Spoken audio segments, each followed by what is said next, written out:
राधा जी एक आम मध्यवर्गीय परिवार की मुखिया थी।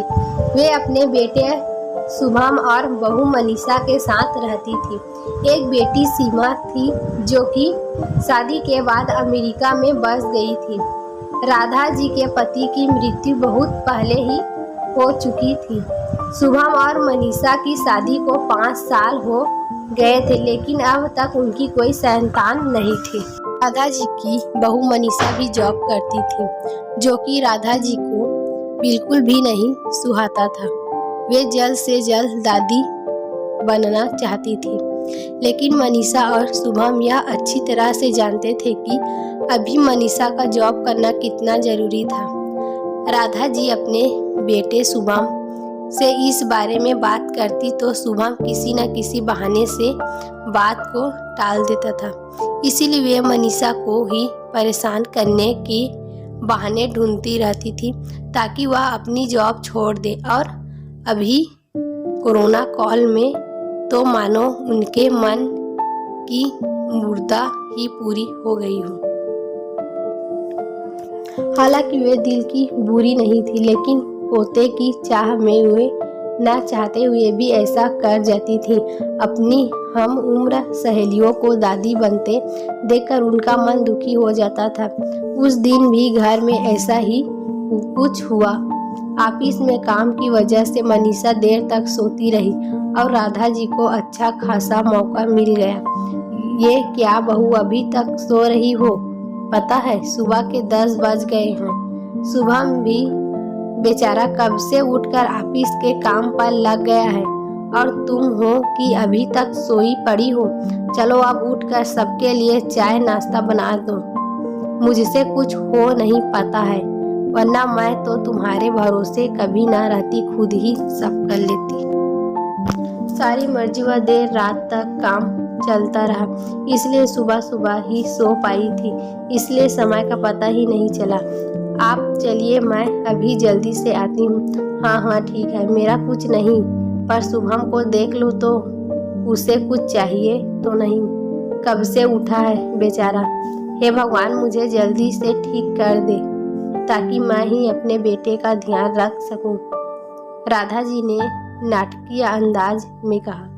राधा जी ने अपनी बहू मनीषा को उठते हुए कहा। मनीषा ने घड़ी देखी तो वाकई 10 बज गए थे। आज उसकी आंख कैसे नहीं खुली। वह जल्दी से जल्दी अपने काम निपटाकर हॉल में आई तो शुभम अपने लैपटॉप के साथ ऑफिस के काम कर रहा था। उसने किचन में जाकर चाय नाश्ता बनाया और फिर रात के बर्तन साफ किए और झाड़ू पोछा करके नहाने चली गई। दरअसल कोरोना वायरस की बढ़ती बीमारी की वजह से शहर में पूरी तरह लॉकडाउन किया गया था, इसीलिए काम वाली बाई भी नहीं आ रही थी। मनीषा खुद एक इंटरनेशनल कंपनी में काम करती थी। उसका ऑफिस टाइम निश्चित नहीं होता था, अधिकतर उसे रात में देर तक काम करना होता था। कल भी उसका काम देर तक चलता रहा, इसीलिए वह देर तक सोती रही। मनीषा नहाकर आई तो देखा कि उसकी सास अपने कमरे में अपनी सहेली से फोन पर बात कर रही थी। बातचीत में अपना नाम सुनकर मनीषा सास की बात सुनने लगी। अरे शायद तुम भी अपनी बहू को ज्यादा सर पर मत बैठाओ। बहू को ज्यादा उड़ने देगी तो कल को अपनी नौकरी के चक्कर में वह तुम्हें ही घर की नौकरानी बनाकर छोड़ेगी। मैं तो भाई शुरू से ही मनीषा के नौकरी करने के खिलाफ थी। अब करे नौकरी शौक से, पर साथ साथ घर के काम भी करे। मैं तो बदन दर्द का बहाना बनाकर बैठ जाती हूँ, नहीं तो सारे काम का बोझ मेरे सिर पर आ गिरता। मैं कोई मुफ्त की नौकरानी थोड़ी हूँ। मैं तो कहती हूँ तुम भी यही किया करो। सास की बात सुनकर मनीषा की आंखें में आंसू आ गए।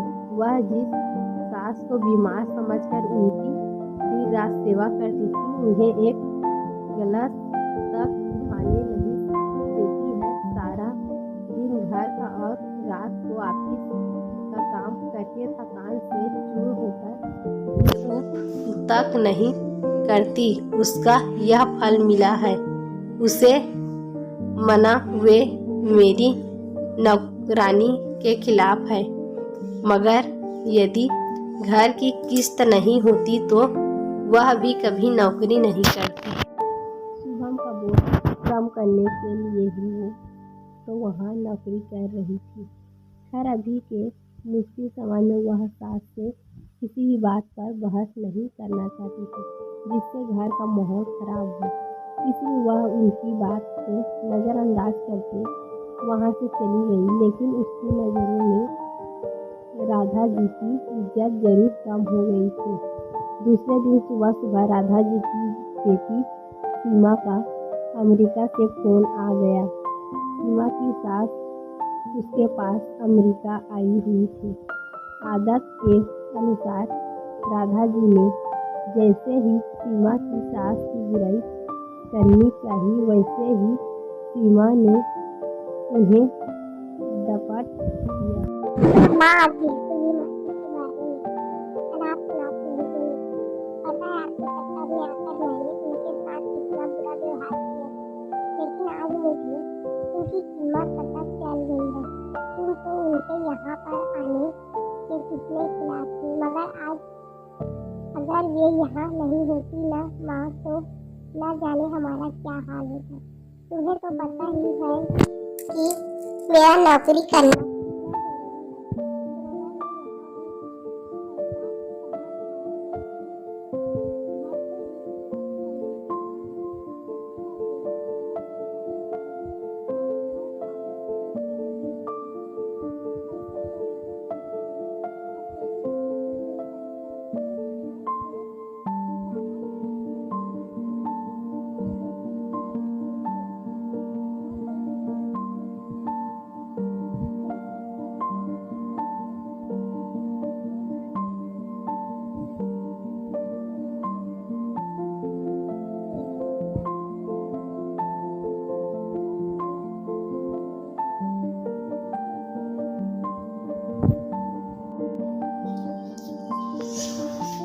सीमा की बात सुनकर राधा जी की भी आंखें भर आई। उन्हें अपनी भूल का एहसास हो गया था।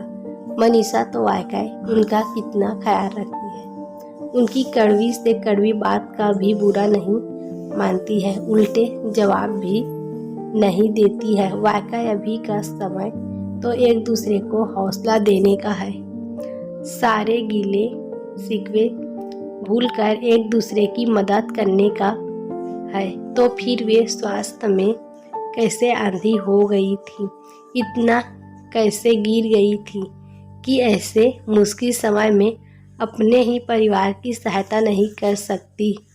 उन्हें उसी समय मनीषा को बुलाकर उसके सिर पर प्यार से हाथ फेरते हुए कहा, मनीषा आज से घर के कामों के आधी जिम्मेदारी मेरी रहेगी। मैंने आज तक तुम्हें भी जो भी कहा है और किया उसके लिए सॉरी। चलो अब तुम जाकर आराम करो, खाना मैं बना दूंगी। इधर सास का बदला हुआ रूप देखकर मनीषा की भी आंखों में खुशी के आंसू आ गए और अपनी सास के प्रति उसके मन में फिर से पहले वाला सम्मान वापस आ गया था। शायद हमारे जीवन में मुश्किल समय आता ही है, इसीलिए है कि हमें एक दूसरे की अहमियत का पता चले, अपनी गलतियों का एहसास होने लगे और आगे बढ़कर माफ़ी मांगने से वाकया इंसान छोटा नहीं बल्कि बहुत बड़ा हो जाता है। राधा जी की तरह